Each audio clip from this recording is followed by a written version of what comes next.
It's like the constant in life is change. So, that was always a really good lesson. And you learnt that in the surf, right? No 2 days were ever the same with waves, the wind conditions. A beach you went to compete was always different to another one. Rips and just the type of sand. So, I've taken that into my life in that, you're constantly having to keep reinventing and keep improving and changing, because if you don't, mate, someone's going past you. Welcome to the M26 FIT Podcast, where we explore the connection between having a strong mind and a strong body. Today's special guest is Guy Leech, former world Ironman champion. Welcome to the podcast. Hey Magnus, how are you, buddy? Very well, thank you. Now, I might just run through some stats. And you've won 7 Uncle Toby Super Series races. You're undefeated, winning the Coolangatta Gold in 84, 85 and 89. You won the World Ironman Championships in Vancouver in 86. You're named Australia's fittest athlete by the Australian Institute of Sport in 93. In 94, you won the World Ocean Paddling Championship in Hawaii. And in 2006, you appeared on Australian Celebrity Survivor in Vanuatu. Well, that's a pretty extraordinary career, mate. My last big win, mate, was a while ago. I've got to do something. I need to do something again just to keep the record going. Yeah. Oh, mate, fair enough. Now, listen, I'm curious, how exactly do you win the Fittest Man in Australia title, and what did it feel like? So that was 60 Minutes wanted to do a story on different sports, and they roped in the Australian Institute of Sport. So the guy that ran that at the time, he came up with 10 events over 2 days in Canberra. So literally invited 1 or 2 athletes from all the different sports, rugby league, AFL, boxing, swimming, running, surf, Ironman, you name it. And so we all congregated at Canberra for a couple of days, and there were 10 events, and they rotated between strength, endurance, balance, coordination, fitness, and there was 5 events each day for 2 days. And I came out on top. They did a whole hour special on 60 Minutes, and so I wasn't named as far as like being the fittest athlete. I actually won the thing. It was a tough couple of days, to be fair. Yeah. Fair enough. Do you remember who you were competing up against? Was there other sports people involved as well? Yeah. So, mate, rugby league, I think Wayne Pearce. In Union, there was it was Campese. There was swimmers, Olympic swimmers like Lisa Curry, Jane Fleming, the runner. There was Steve Moneghetti. So you had Olympic gold medalists. You had Commonwealth Games champions. You had ball sport people in there as well. So there was a whole heap. I think that the reason why the Surf Ironman guys went so well in anything they did was that the type of training that we did for the races that we did, which were anything from sort of 15-minute races all the way up to 4.5 hours with those Coolangatta Golds, those really long marathon races, just meant that your training was set in a way where you had to deal with speed and power, but you also had to be good over the long stuff as well. So it matched up well when you went up against other athletes in other sports. Sounds like a decent lineup that you're up against. Yeah. No, it was a good experience, because when you race your own sports, you're racing the same guys all the time. But when you can do something outside of the norm, a bit like Survivor, when I did Survivor, you get to still compete and be competitive, but you're doing something a bit different, which is always good fun.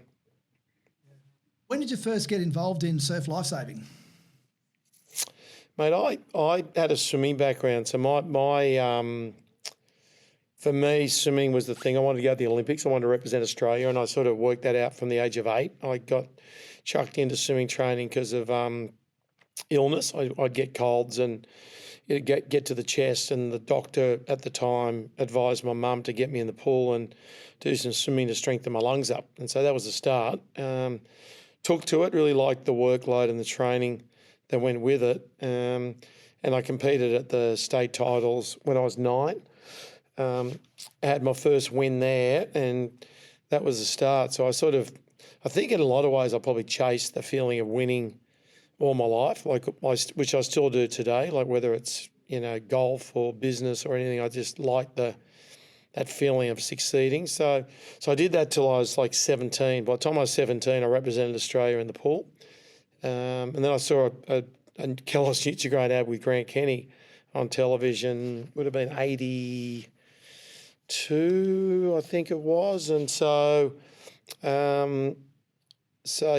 based on seeing him in that TV ad, I was infatuated with the whole sport, and I joined Manly Surf Club, probably within 2 weeks of that, and started training for Surf Ironman. It was 18 months later that they announced the Cooling Out of Gold, which was that marathon Ironman race, which was the first ever professional race. And I headed up to Queensland to the Gold Coast for that, picked up the win, and there was a sport that was born out of that race, and that was it. I was away.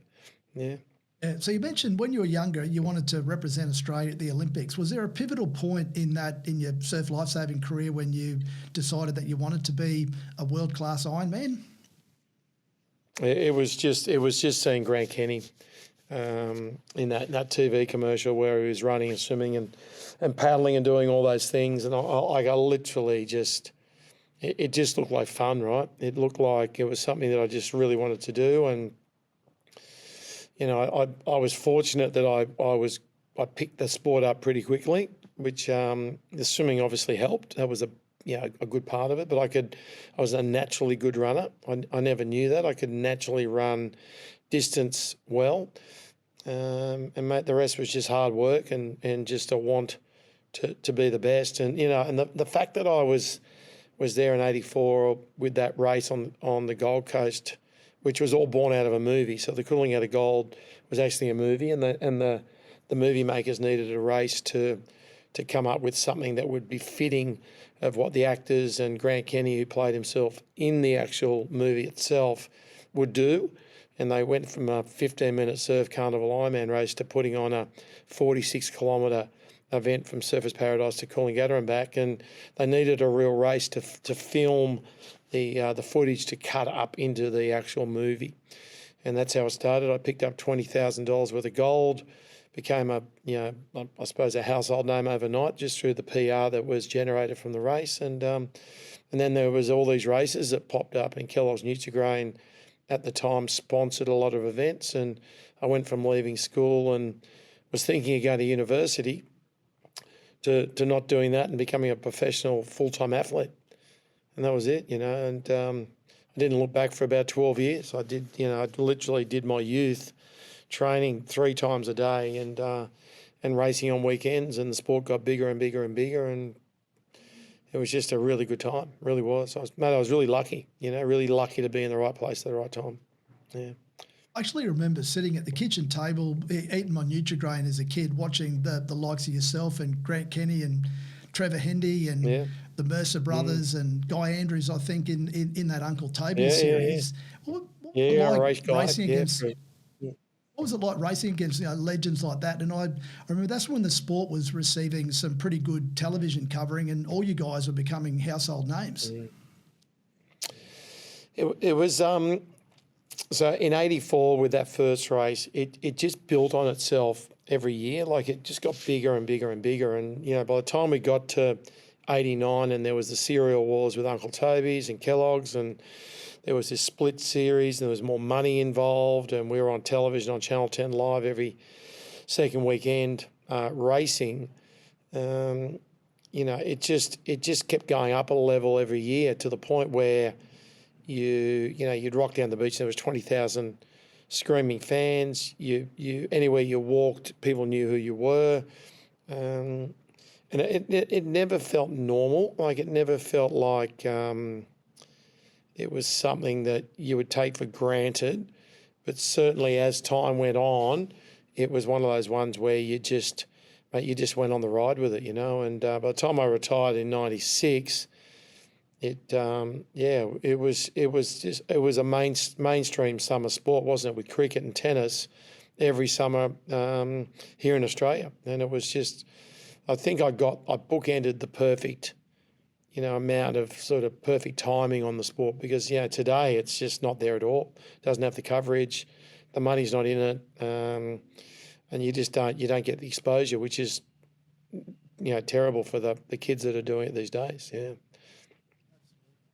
Mentioned that Coolangatta Gold, and it's obviously a pretty grueling 46k race you mentioned, and you retired never having lost one of those marathon Ironman events. Can you explain what's involved with that race? How tough is it, and what was your favourite leg? So you started off with you started off paddling. The first year was different, but every year since then you started off at Surfers Paradise. If you've all been to the Gold Coast, you literally had to paddle the ocean surf ski from Surfers Paradise all the way down to the airport end at Coolangatta. So you get to Coolangatta Beach, and it's 23 kilometres doing that. And back when we were doing it, it was in summertime, right? So it was 36, 36 degree heat, humidity as hot as it gets. And you're not talking sports science back in the 80s. You didn't know what you know today. And so you literally did that, got to the other end, had a bit of food if you could, some fluid, and you'd literally run the beach, paddle a board, swim, and then run the final 10 kilometres back to Surfers Paradise. You literally did another 23 kilometres back the other way in massive heat, and just doing your best. And it was, other than the Hawaiian Ironman, probably, it's up there with being, a truly just grueling event, because with things like triathlon in Hawaii, the heat's obviously a massive factor, and you're out there for 8, 9, 10 hours if you're one of the better ones. But with the Coolangatta Gold, you're dealing with surf as well. So when you get tired and you're the back end of the race, you're still having to deal with waves and rips and wind and conditions out in the water that, mate, you don't cop in other sports. So you've got to keep your attention span going the whole time, because if you just sort of wander off at all, you make mistakes and you don't win. Yeah. Typical training day look for you back then? So I would do during the winter months of training, 17 sessions a week. So Monday to Friday, 3 times a day, morning, lunch and night. You'd integrate rest in between. Obviously, that was Monday to Friday. You didn't do anything else. You rested and you trained. So you weren't doing other things. You weren't travelling. I'd go to Noosa and train there for the winter. We'd set up camp there. No distractions, coach there with us, and I'd let anyone in to train that wanted to train.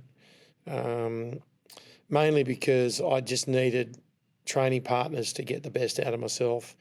When you're doing a 16-week block, 17 sessions a week, and getting out of bed at 4:35 in the morning, hour and a half, 2 hours in the morning, couple of hours rest, back down the beach or gym to train again, middle of the day, and then lunch, recovery, do anything you needed to do in the afternoon, and then you're back training again at 4 on the arvo for a couple of hours. Mate, you can see you're dog tired all the time. Recovery becomes as much a part of the whole thing as what the training does. And you're locked in. It's a full-time thing where, it's really, really hard. You're not just doing 17 training sessions. You're doing 17 training sessions a week to get faster. It's about improving. So during that winter block, you're doing periodisation, where you're doing longer slow miles at the start. You start freshening up as you get closer to the race. You're picking out bits of the race, blocks of the race, and doing that as run-throughs to get yourself used to changing muscles and the blood flow through the body from down the legs, running up into the upper body with swimming or whatever. So there was a science behind how you trained and how you got ready for the race, as much as what the race was itself. And for me, in those longer races, I felt that the actual training you did leading into the event, if you wanted to win it, was harder than the race itself. You literally won or lost the race before the race was on with what you did over those 16 weeks and how you prepared. And the race day was literally based on going in, freshening up for 7 to 10 days and getting what you call a taper right, so that you recovered and you had plenty of energy and you're jumping out of your skin. For me, the race was just the celebration of what you did leading into it, because that was where all the work was done. What about mentally? How did you stay motivated and prepare mentally year after year when you're at that elite level? Well, the first thing is you got to love it, right? You don't love what you do more than the rest. There's probably 1% of the professional athletes that go around that might love something a bit more, that gives them that extra energy and that extra motivation to do what they need to do to win. Certainly, just that alone's not going to make you the best in the world, but mate, it's a good start, right? So, normally I would say if you pick the 3 things that were the most important part of being the best in the world, the love for what you do and the passion is like number 1. Like it's got to be the baseline, that the platform to start with, and then your process and your workload and your training is number 2. Because if you don't get that right, then the race itself doesn't work out the way you want it to. And then number 3 is your mental strength. And when you start talking, as you did, around mental strength, you've got to earn that. Like, you don't just, there's people that think they can do something and they're delusional.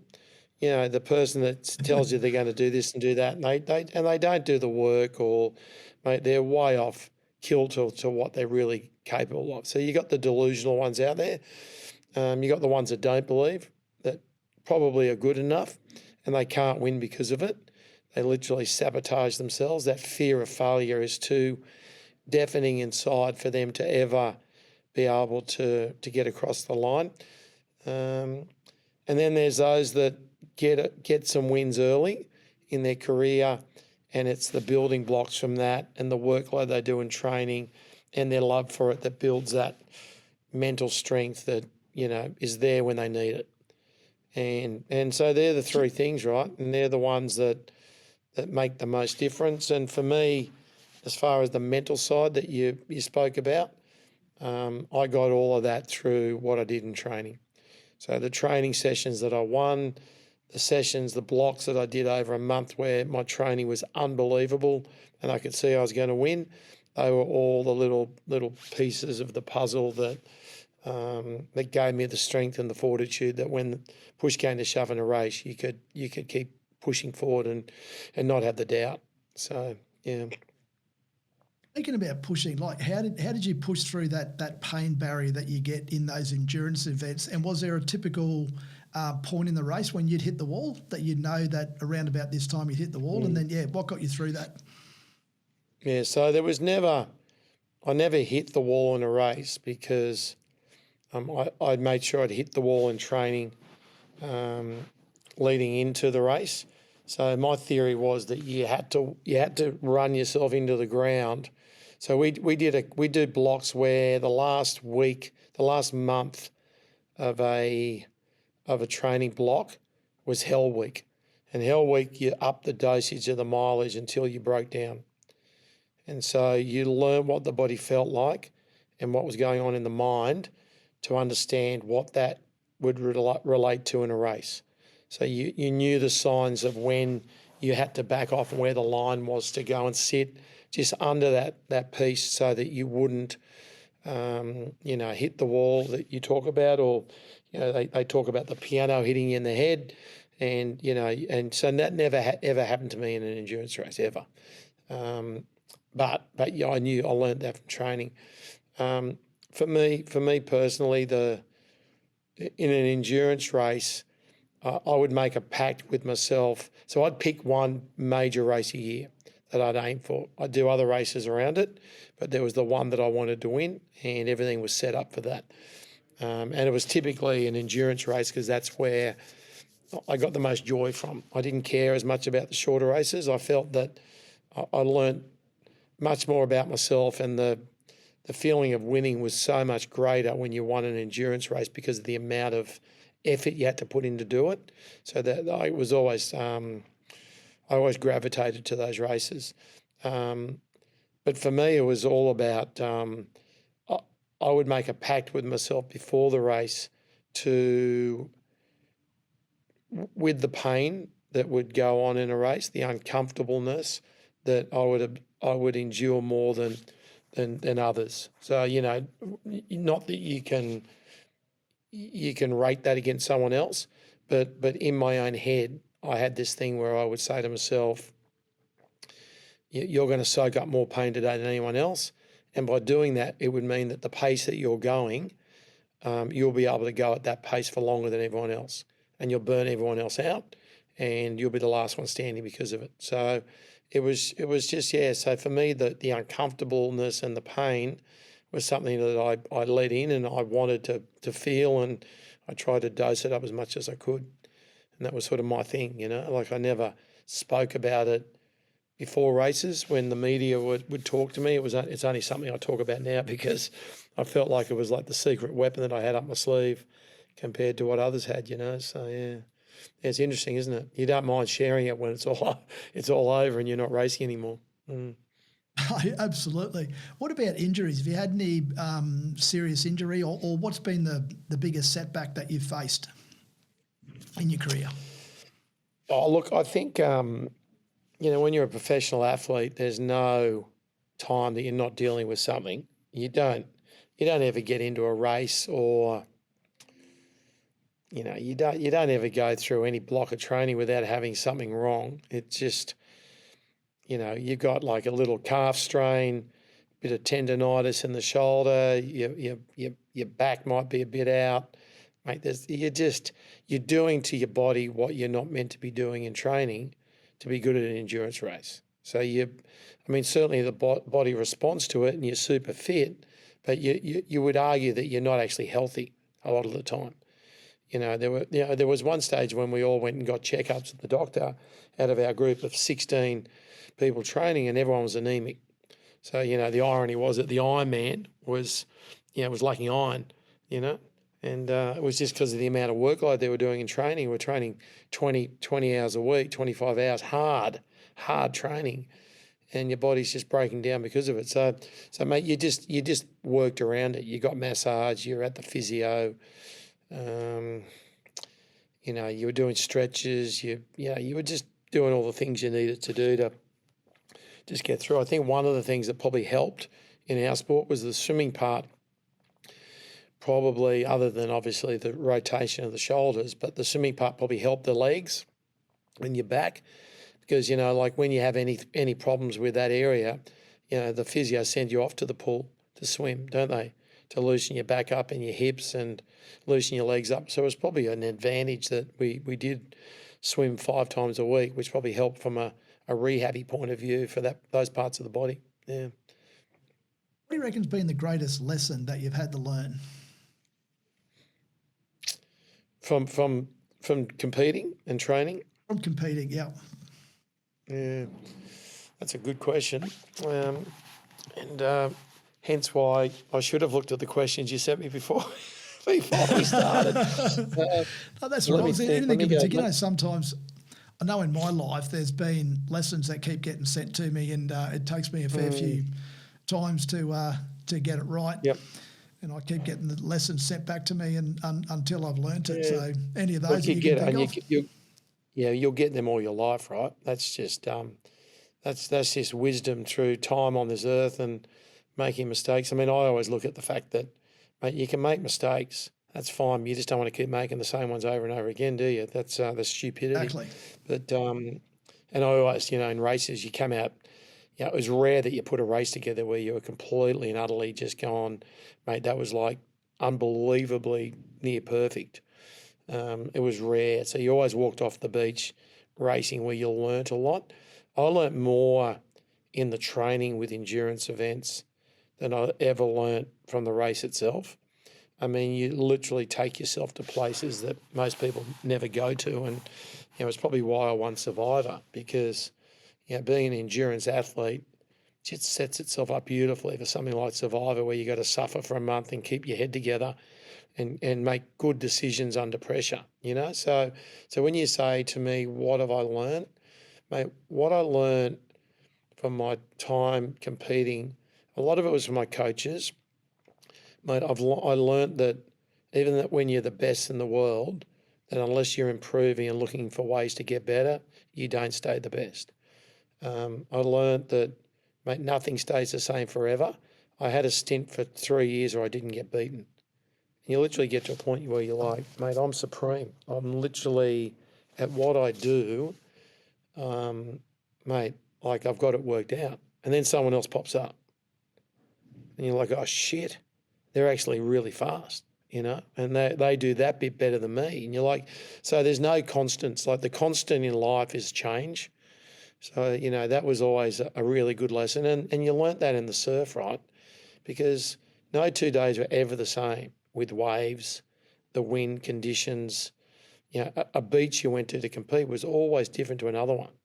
Rips and just the type of sand, like different temperatures, water, like it was always so like I've taken that into my life, in that, you're constantly having to keep reinventing and keep improving and changing, because if you don't, mate, someone's going past you. So I think they're probably the ones that stand out. You mentioned the conditions. I remember watching a race one time, and it was held down at Surfers Paradise, Trevor Hendy's home beach. And I remember he took off from the beach, running into the surf, and Trevor Hendy takes off down the beach. And I remember the commentator saying, like, what is he doing? And he'd run down the beach 100 metres, and it was just his ability then to read those conditions, and he'd come back from that swim lab and he's in front. Yeah, well, the thing with that is he would have known that there was a rip going out down the beach, and would have worked out, having trained there so much, that the water was going out quicker than what it was where we were, even with having to run down there. So, your own house better than the rest, don't you? And that's, Surfers Paradise is his house. He was very good at analysing conditions. Like he was hard to beat because he made not many mistakes. He was good under pressure. When the pressure is on, he made good decisions, and not much fluss at him either. Like he wouldn't get stressed out. So, you put all that together with the fact that he had weapons across the different disciplines, and he was tough to beat. Yeah, like in the shorter races, because whereas I loved the longer stuff, he loved the short stuff. So we held to our own little areas in that regard. But yeah, trying to race him over the shorter stuff on his home beach, near impossible to beat him. Yeah. Would you do anything differently if you had the chance to do it all again? I'd certainly bring science and nutrition and all the things that I've learnt now into what I was doing training back then.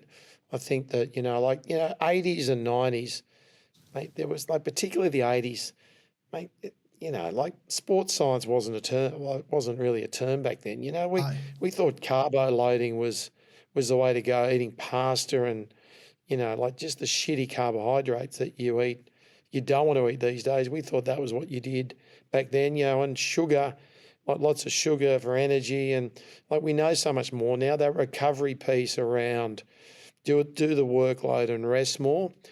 Back in our day, it was just workload. And the more you could, get more miles out of your body, generally the better you went. But in saying that, there was a point where you'd just go overboard and overtrain. So, all that side, yeah, for sure. Mate, there was a lot that we did that was right as well, though. You guessed what you should do, and there was a lot that we guessed that was correct. We can't go back, right? We can't go back, and we can't change what we've done. We can affect what we're doing now. And, the other thing is you shouldn't, even though when you're an athlete and you're a high performer, you set goals moving forward, which is great, but you really can't affect the future unless you do what you're doing right now well. So, I don't tend to think too much about that stuff, only because, we're better off getting it right, as we do stuff right now. Look back on your career, what's been the most memorable moment or victory for you? Yeah, like that cooling out a goal was awesome. 84, mate, because of the movie and the way they promoted it. I mean, there were like 200. I reckon there was 200,000 people on the coastline watching it. I mean, it was like 2 MCG footy fields, like packed. A lot of people. Mate, like you had to be there to just understand just the hype, the atmosphere. There was 23 helicopters in the air filming the actual the race to cut that into the movie. I mean, I was an 18, 19-year-old kid that left school and went in this race at 40 to 1 odds because I'd only been doing Ironman for not long. And, I picked up $20,000 worth of gold that day in front of 200,000 people, with, the amount of publicity around it that was just second to none. It was just, for me to ever experience that again was never going to happen. I've had some unbelievable wins in events, sporting events that I've done, but just from that point of view with that event, I can't beat it. I really can't. Yeah. Obviously spent decades as a surf lifesaver. What's the funniest thing that you've seen on the beach? I remember at the peak when Trevor Hendy and I were we were the two biggest names at the time in the sport.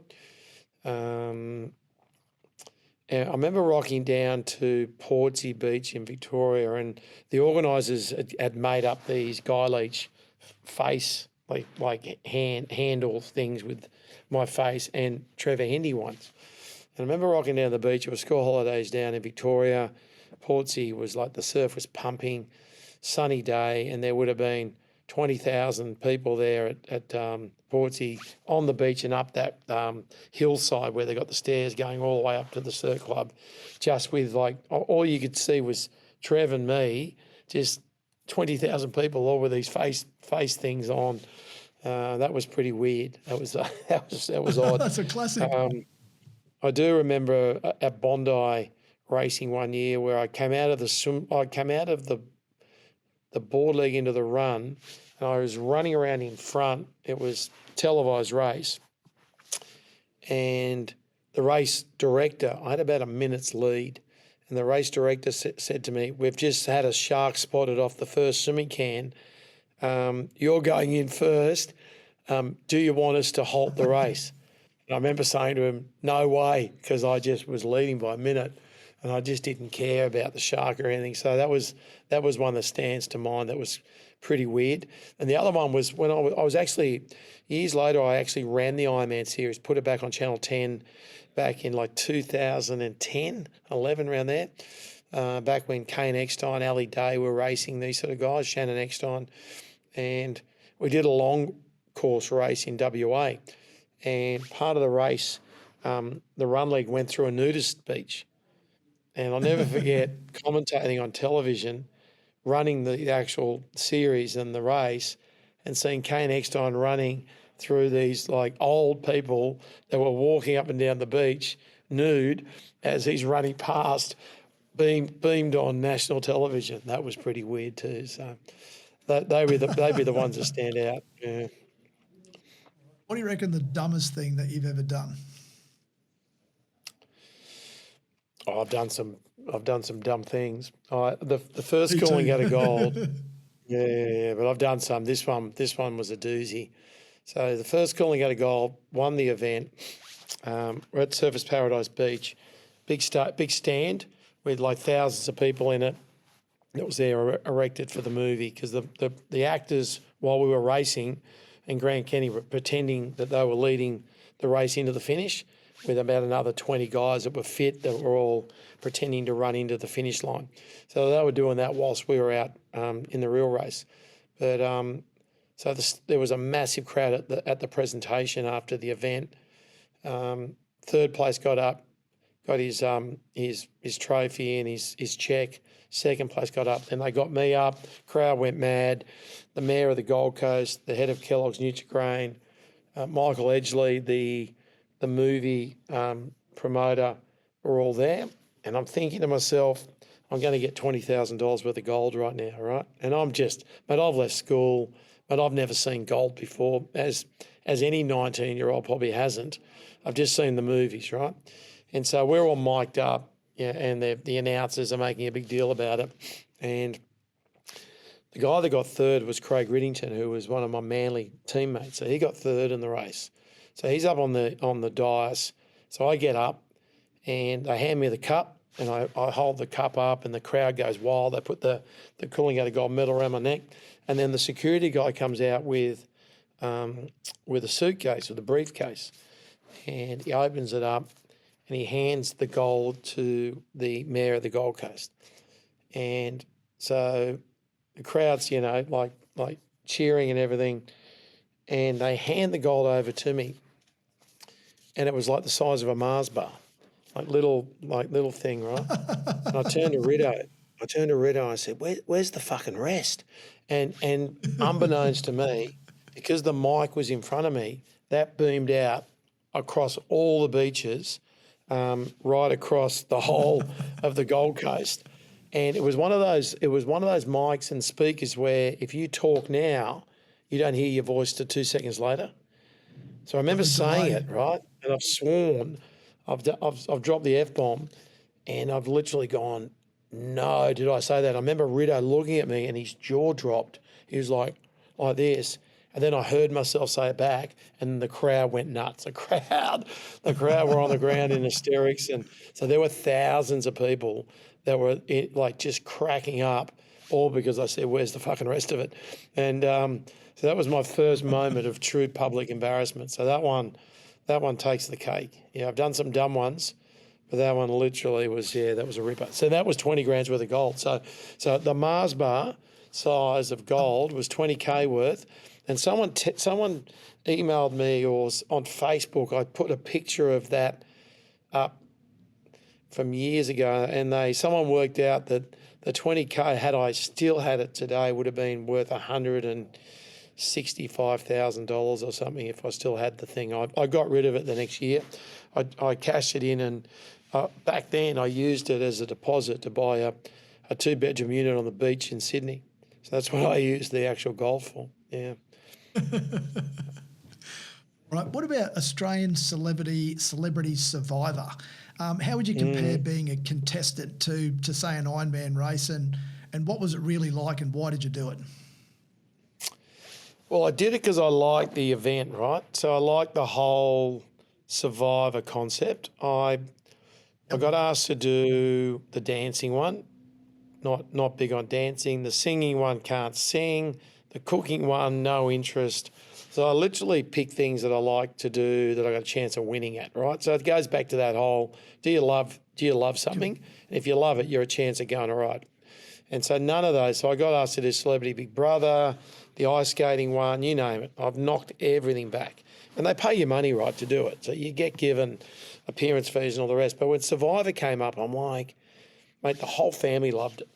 My wife loved it. My oldest daughter loved it. So I'm like, I'm in, I'm going to do it. And I just thought, you know what, I was up for a challenge. I've been out, haven't competed properly for years. I thought, you know what, I'll give it a go. So that was the reason why I did it. I prepared well for it. I'd watched the show for years, so I knew the strategy of it all. So I was a fan, and that part of it was fine. How did I find it? Mate, it was exciting because, you know, you're stuck out, you are starving. Like people do think when you watch Survivor, oh, they must sneak your food, and mate, they don't do any of that because, mate, they need real drama. They need people to break down. They need people to start crying. They need the jubilation of getting and winning food and finding food because you're fucking starving, right? So all that's real. All that's real. The only thing they did do, they gave you water. For us, they gave us sunscreen because they didn't want you burning. mate, and there was a portaloo out the back in the jungle that you could use. But, mate, unless you found food or won it, mate, you got nothing. So back in our day, you didn't even get rice. There was just coconuts up in the tree, and that was it. So, yeah. So, look, I loved it, and I got to compete again. A highly competitive person, as you can imagine. And I loved all the games. So if you've seen Survivor, you get to compete each day, whether it's to win something or to not go to tribal council and get voted out. And it was just a lot of fun. And mate, we built. You got paid to do it, and you won a bunch of money at the end of it for winning. But mate, they gave me $100,000 for a charity of my choice as well. And a guy I know that had a charity, which was building schools up in Cambodia for kids that just were just no parents, no homes, just in really, really dire straits. So we built with $100,000. We built 2 schools from scratch up in North Cambodia, and mate, the guys that went over to build the school, mate, they flew themselves over there. Mate, they didn't, mate, not 1 cent of that $100,000 went to anything other than building the 2 schools. And we've had now tens of thousands of kids have gone through those 2 schools that wouldn't have got education. So good, huh?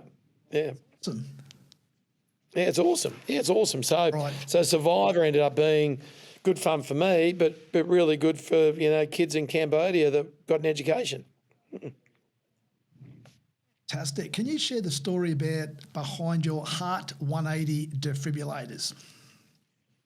Yeah, so when I retired from Ironman, mate, my next stage of my life, I sort of, you don't really know what you're going to do 100%.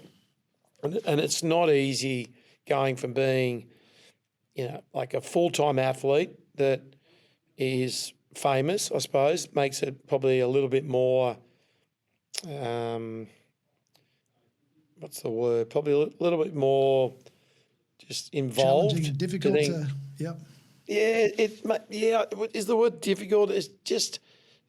It probably is just difficult in that, mate, when you're doing, so if you did something every day that you got paid really good money and every day everyone pats you on the back who you don't know and treats you better than everyone else because you're famous and you've had that for 2 decades, to go from that and then lose that, look, you'd probably adapt into it, but it's a change, right? And you can imagine for any athlete that's been super famous and they're really, really good at what they do and they get patted on the back all the time and they've got purpose and they love it and then it all goes away, that there's going to be problems. For me, the changeover was difficult, but I always knew I wanted to get into fitness. So the fitness side of the Ironman stuff I liked, so I wanted to turn that into a business, which I did, right? And part of that was training people in the morning. So I had a morning, I set up like an aquatic boot camp out of Manly where I live, where people went paddling and they did exercises on the beach, and it was very social. We built a community that became really friendly with each other.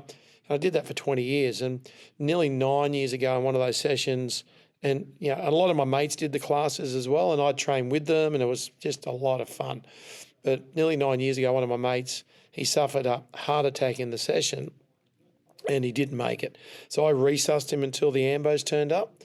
Thought he'd come through with my knowledge of doing CPR, but didn't make it. And I found out after the fact that he, without a defibrillator, which we all know about now, he was like 6-7% chance of making it. With the defibrillator, had I had one near where he dropped, got it on. If I got it on him in the first 3 minutes, he was like a 70% chance of surviving.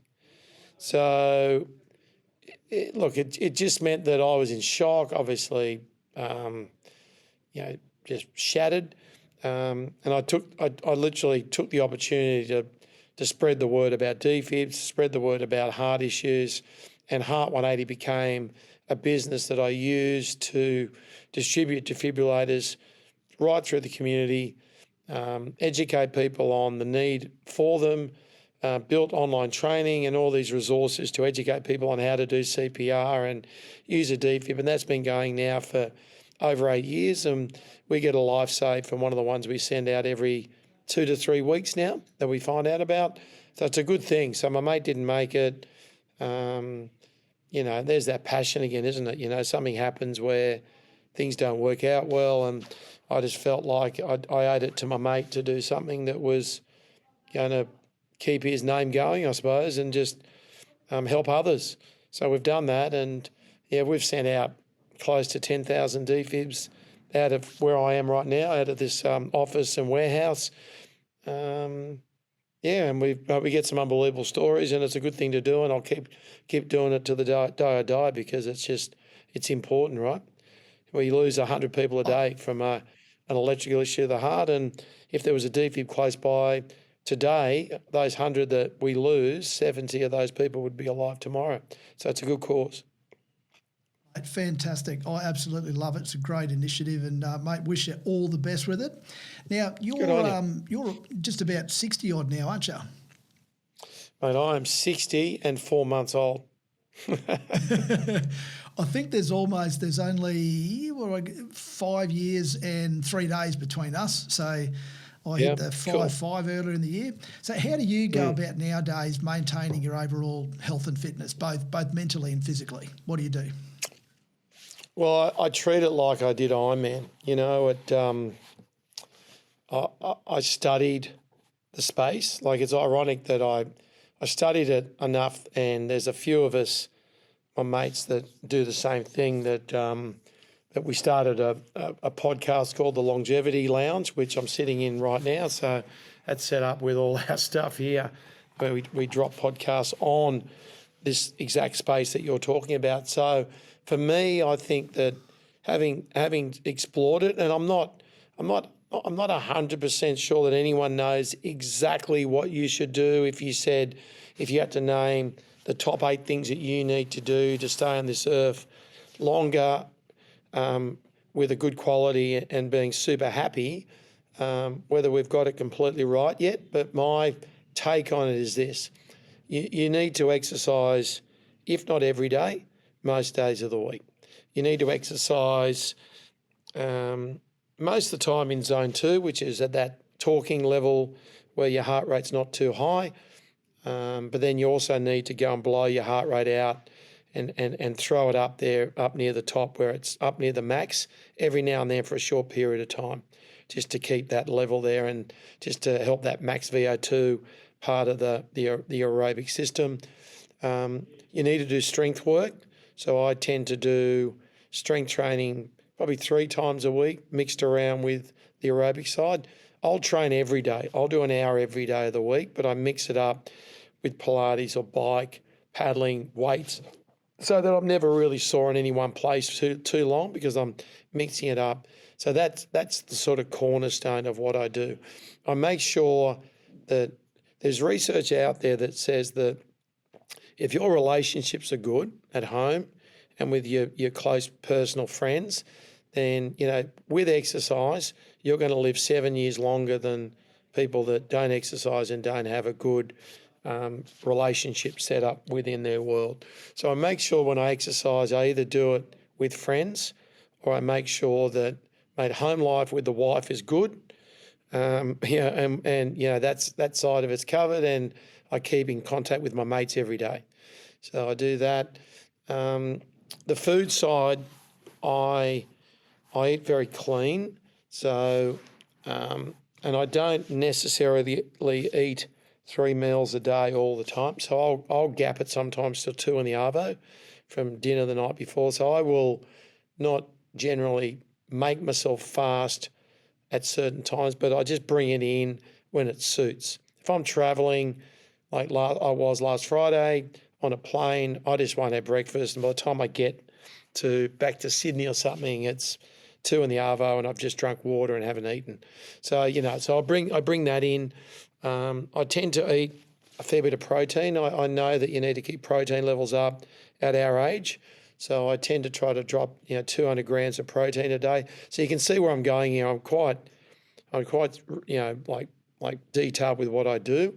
I don't eat dairy. I don't eat gluten. I eat lean meat.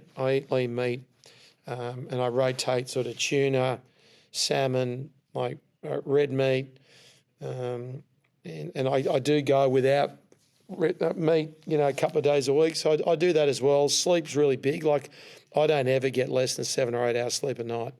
And so that's a big part of what I do as well. And then, I bring in little things. So little things around, like I'll meditate in an infrared sauna 3 days a week at home. I've got one at home. Mate, we ice bath on a Sunday with a bunch of people, and we work different ways of using ice baths and saunas to get the best benefit. So we bring that in as well. And I move a lot. Like I'll do 15 to 20,000 steps a day just through generally, walking the dog and just moving more than just sitting. So so when you, so for people listening, they're thinking, freaking hell, mate, there's a lot in that. But yeah, I tend, I probably feel better now than I did 15 years ago, to be fair. I just clearer in the head, mentally better, happier, and just generally healthier. Like the other thing you've got to do too is you've got to know your bloods, and you got to know what your body's doing. You've got to get your heart checked every 2 years. You've got to do all the tests, the screen tests that you need to do, and your bloods, because if you don't know that, all the other stuff that I spoke about, becomes dicey because you're not looking after the insides, knowing what's going on. So that's a big part of it as well. Not just going to a GP going, I've got something wrong with me, but actually planning ahead, knowing what's going on inside, so that you can make sure that you're planning things out. Like even to the point where, I went and had I had blood tests on the genetic side of Alzheimer's and dementia to work out whether I had the genes that were going to mean that I was more likely to get Alzheimer's or dementia based on my genetics. Mm. That's amazing, and I could not agree more with every single thing that you said, and I'm almost exactly the same as that. I incorporate some breath work as well, but it's recently the gym I joined up at, it's got the cold plunges, and it's agreed. I feel better and fitter now than what I did 10 or 15 years ago, and it's interesting too, you mentioned the bloods. So I had mine done for the first time last year, and I partnered with a clinical nutritionalist and ended up with a 50-page report. And I thought I was going all right. And it wasn't until I received that report that I realised that I was deficient in a number of areas and had to supplement that and some slight adjustments in your diet. But like you said, you don't know what you don't know, and it was the best $600 that I ever spent. So the future, breathwork's an interesting one. Like I did, last year I thought I'm going to look into this. So I went and studied with a couple of different coaches out there around the world, did those courses, and breath work and nasal breathing and understanding how to breathe at night, how to work your systems and learn how to also train using nasal breathing, not mouth breathing. So I'll do all my bike work, nasal breathing, I get up to about 148, 150 heart rate nasal breathing before I've got to go to what I call gear 2. So gear 1 is just nasal breathing. Gear 2 is breathing in through the nose and out through the mouth. And gear 3 is when you're obviously your heart rate's up over 160, 170, and you've got to mouth breathe. But mouth breathing is so deficient compared to nasal breathing with getting the oxygen, the amount of oxygen through your body. And if you learn how to do it and do it properly, for those listening out there, if you start nasal breathing when obviously you can't do it swimming, but you nasal breathe when you're exercising, doing cardio work, you'll find at the start that you might only get to 120, 130 breaths before you have to go to mouth breathing. But you do it over 6 weeks and you'll change your whole system around and you don't need to breathe as much. It changes everything. So to the point where, you need to know whether you're mouth breathing at night, and doing that pattern of breathing through your nose, during the day when you're exercising will then start teaching you to breathe through your nose at night as well, and help that, which gives you much better recovery with sleep. It's a noticeable difference for people that can change over. So that's a big part as well. And the other one is, I think in the future we're going to find that, people take vitamins and different supplements because they think that it's good for them. But we don't know exactly what's good for us, right? And, the future's going to be to go and get, whether it's saliva, blood tests, and get it analysed, like you were saying, take it to a compound pharmacy and getting exactly what you need for your needs. Not just taking stuff because you think that it's all right, spending $80, $100, $200 a month on supplements going, am I just leaking this out in the toilet? And is it actually doing me any benefit? I mean, that's the future, right, where it's got to be individualised and personalised to your own needs. Absolutely, which is all found out in that comprehensive blood test. Yeah, spot on. So you'd recommend everyone to do that for sure. 100%. All right, mate, we're almost done. Just getting into the quick fire questions now. So What's the first thing you do when you wake up? I get out of bed. I take water with AG1. So I take AG1, the supplements that I was just talking about, not knowing exactly what it does, but I do it anyway. And I take 40 grams of protein powder. So I literally, that's the first thing I do when I get out of bed, because I'm convinced that protein and strength training as we get older is such an important part of the aging process. So that's the first thing I do. 100%. Favourite beach you've competed at? It's probably my home beach at Manly. Having won there a few times over my career and just seeing my friends and family down there watching me race was always special. Yeah. Which of your achievements are you most proud of? Not losing a marathon race in my career. The fact I won that first one, and then I felt like I was protecting the mountain. Like it became like a personal thing for me to just go through my career and not lose a marathon race and not know what that felt like. And that was, for me, that's sort of my badge of honour. Yeah. Where's the strangest place that you've been recognised?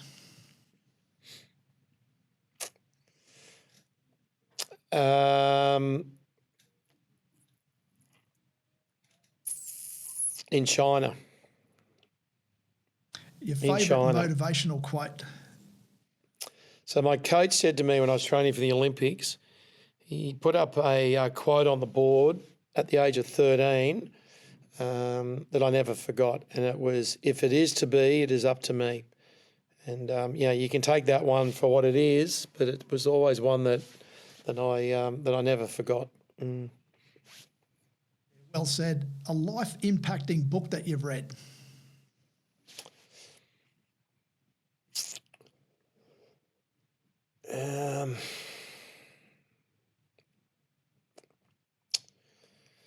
Which book did I think it was the Andre Agassi one, at the time. So he had an autobiography that came out, and I met Agassi years ago. And, what it taught me at the time was that he actually grew out a love of tennis, and he didn't love doing it. And it just sort of confirmed to me that, with Ironman and what I did, I loved it that much. And it was really interesting for me to see a sports person that had got to where he got to, and he just fell out of love of the thing that he was so good at. Yeah. Right now in your life, what lights you up, gives you energy? I love golf. It's funny for me. It's the one thing I can do that I can still improve at. I practice most days of the week. I went from a standing start down to a 4 handicap. That's the lowest I've got to. I've had 3 hole-in-ones.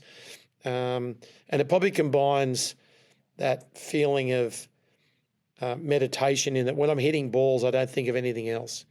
All the rest of my world and what I do just leaves me, and I get excited when I'm going and practicing.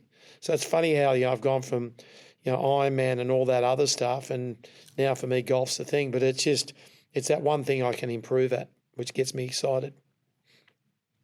Great. What's the most practical advice that you've ever received? I think that, if you're going to enjoy what you do, you've just got to get out there and do it yourself.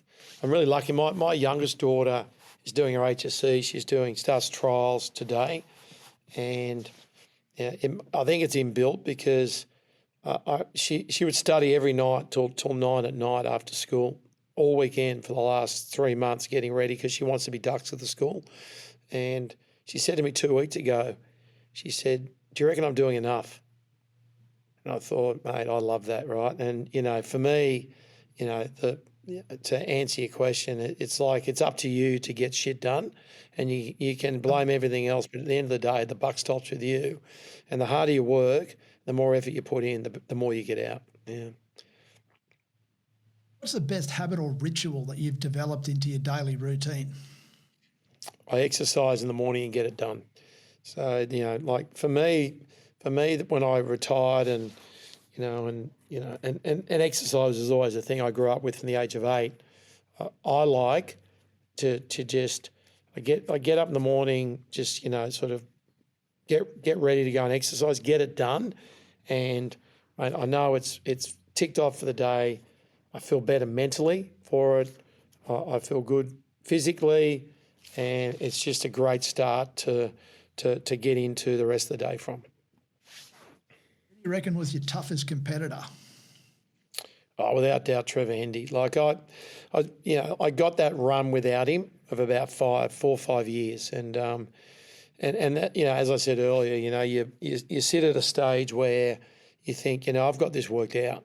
I'm in a good place, and then all of a sudden something comes along and shakes it up and changes that, and that was him. And he was, mate, when you beat him on a given day, you knew you earned it. You really did. Mm.